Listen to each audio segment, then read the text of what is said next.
आता सकाळी सकाळी प्रत्येकाची एकच घाई असते की लहान मुलांचा टिफिन किंवा मोठ्यांचा टिफिन असो, कुणाचाही टिफिन असो, सगळ्यांच्या आवडीचा हा नाश्ता आहे आणि टिफिनला सुद्धा तुम्ही देऊ शकता.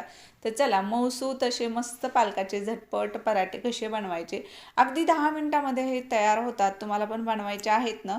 कंटाळा आला कधीतरी भाजी पोळी बनवायचा की मग असं वाटतं काहीतरी लहान मुलांच्या आवडीचं असावं आणि पौष्टिक असावं, मग हा नाश्ता तुमच्यासाठी. चला मग, रेसिपी नक्की शेवटपर्यंत बघा, बिलकुल व्हिडिओ स्किप करू नका. तर असा झटपट होणारा हा नाश्ता आहे. तर यासाठी आपल्याला इथे लागणार आहे अगदी कमीत कमी साहित्य. पण त्या अगोदर माझ्यासुद्धा मुलाला शाळेत जायची घाई आहे, म्हणून त्याला सगळ्यात अगोदर थोडंसं दूध बनवून दिलं. आता दूध दिलं की मी बनवणार होते त्याच्यासाठी टिफिन. आज एकादशी होती, स्वयंपाक करायचा नव्हता. म्हटलं एकट्यासाठीच काय बनवायचं. दुपारी तर तो माझ्याबरोबर शाबूच खाणार होता. म्हटलं मग त्याच्या एकट्यासाठी भाजीपोळी करायचा कंटाळा आला होता, म्हणून मग मी स्वच्छ असा पालक धुवून घेतला. एक छोटासा बारीक चिरलेला कांदा घेतला. आता तुमच्याकडे पालक नसेल तर तुम्ही इथे मेथीचा सुद्धा वापर करू शकता, किंवा पालक मेथी दोन्ही असेल तर दोन्ही सुद्धा वापरा. आणि गेल्या वेळेस सुद्धा मी दुधी भोपळ्याची रेसिपी शेअर केलेली आहे, तर त्याचे सुद्धा असे पराठे खूप छान होतात. त्याच पद्धतीने हे सुद्धा पराठे खूप छान मऊच होतात बरं का. तर कुठलीही भाजी असो, लहान मुलांच्या आवडीची भाजी कुठलीही नसली तरी बटाटा प्रत्येकाच्या घरामध्ये असतो, म्हणून एक छोटासा बटाटा जरी घेतला तरी सुद्धा चालतो. मग भरपूर असा मी पालक चिरून घेतलेला होता. त्यानंतर मग गव्हाचं पीठ, थोडंसं ज्वारीचं पीठ आणि बेसन पीठ, हे तिन्ही पीठ मिक्स केलेले आहेत. त्यामध्ये थोडेसे तीळ टाकलेत, थोडासा ओवा टाकला. ओव्यामुळं काय होतं, लहान मुलाला पचन व्हायला सोपं जातं आणि पोट हे साफ राहतं. त्यामुळे ओवा नक्कीच टाका.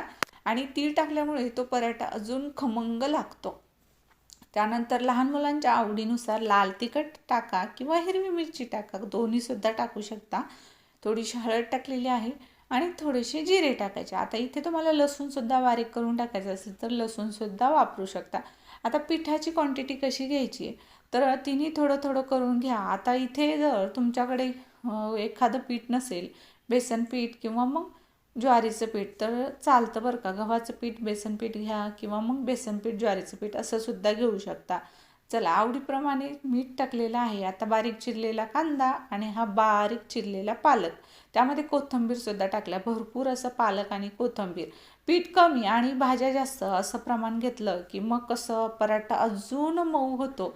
आणि किती जरी लहान मुलं असले, अगदी 3-4 वर्षाचे, तरीसुद्धा त्यांना खायला येतं बरं का. एवढा सॉफ्ट हा पराठा तयार होतो. मग आता थोडं थोडं पाणी करून हे पीठ छान भिजवून घ्यायचं.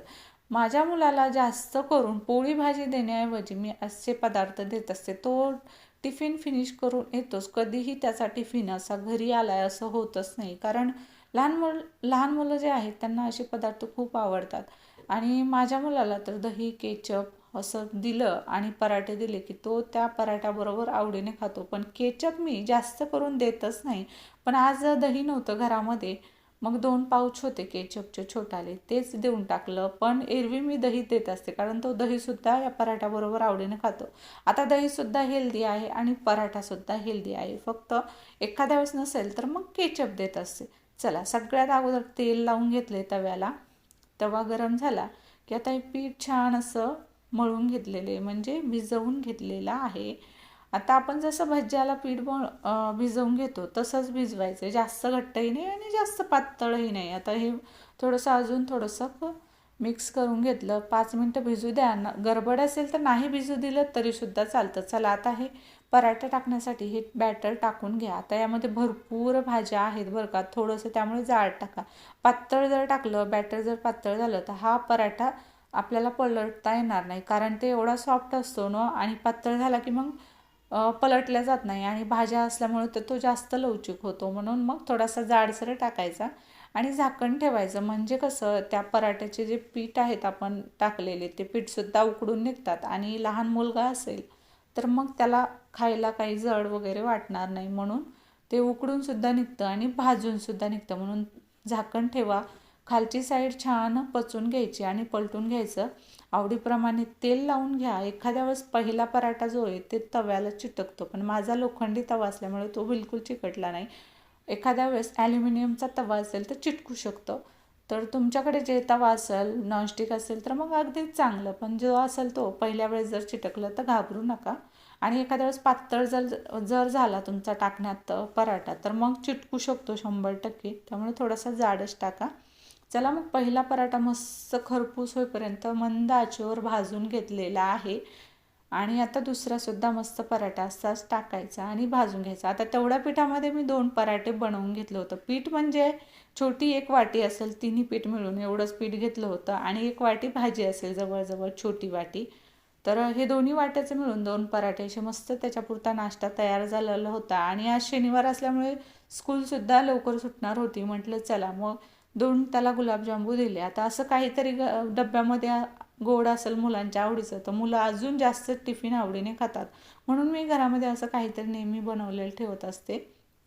चला मग मस्त असे आपले झटपट पराठे झाले होते. बघू शकता तुम्ही, मऊ सॉफ्ट आणि खूप लवचिक आहेत. लहान मुलं हे असे पदार्थ आवडीने खातात. तुम्हीसुद्धा ही रेसिपी नक्की ट्राय करा. आणि अगदी झटपट 10 मिनटामध्ये तयार होते. किती जरी लेट झालं सकाळी मुलांना उठायला तरी मग आपण असं 10 मिनटात त्यांना झटपट नाश्ता बनवून देऊ शकतो. पौष्टिक आहे, हेल्दी आहे. ह्या रेसिपीमुळे आईसुद्धा खुश, हेल्दी असल्यामुळे, आणि मुलंसुद्धा खुश. चला मग आजची ही रेसिपी तुम्हाला आवडली असेल आणि अशाच नवीन नवीन रेसिपी पाहिजे असतील तर चॅनलवर नवीन असाल तर सबस्क्राईब करा, लाईक करा. Bye bye.